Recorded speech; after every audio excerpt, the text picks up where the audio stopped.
ভিডিওটিকে শুরু করার আগে প্রথমেই চ্যানেলটিকে সাবস্ক্রাইব করে নেবে এবং নোটিফিকেশন আইকনে ক্লিক করবে। চলো আর দেরি না করে ভিডিওটিকে এবারে শুরু করা যাক। প্রথমে একটা বড় পেঁয়াজকে আমরা কুচি করে নেব। বড় চামচের 1 চা চামচ জিরে করে নেব। একটা বড় মাপের আদাকে টুকরো করে নেব এবং 4-5 কোয়া রসুন নেব। একটা গোটা টমেটোকে কুচি করে নেব এবং 4টে কাঁচা লঙ্কা নেব। পরিমাণ মতো নুন, হলুদ, সামান্য পরিমাণ কাসুরি মেথি আর 1 চামচ গরম মশলা আর সামান্য পরিমাণ চিনি।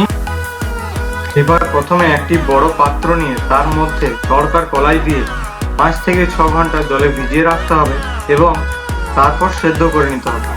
এরপর কড়াইয়ে তেল দেবো। তেল গরম হয়ে এলে এর মধ্যে 5 ফোড়ন দিয়ে আগে থেকে কুচানো পেঁয়াজগুলিকে দিয়ে দিতে হবে।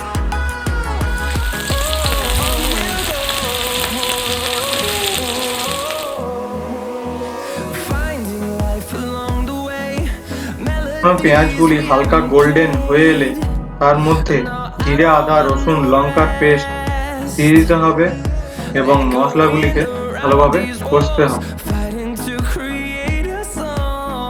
তারপর আন্দাজ মতো হলুদ, নুন দিয়ে দিতে হবে।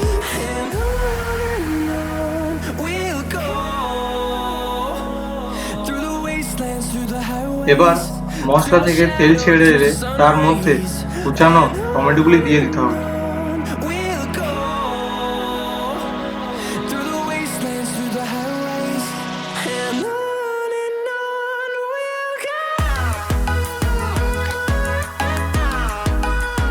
চিনি দেব এবং ভালোভাবে নাড়িয়ে নেব।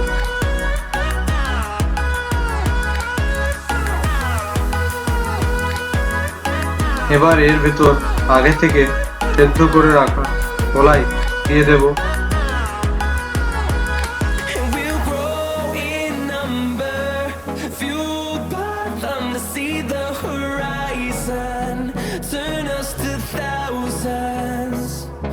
সামান্য পরিমাণ জল দিয়ে কিছুক্ষণ ফুটতে দিতে হবে।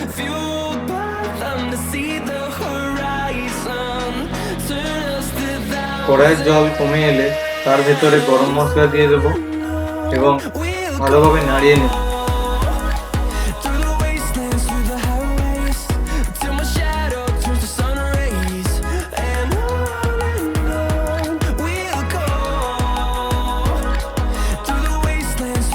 এবার উপর থেকে কাসুরি মেথি ছড়িয়ে গরমাগরম পরিবেশন করব।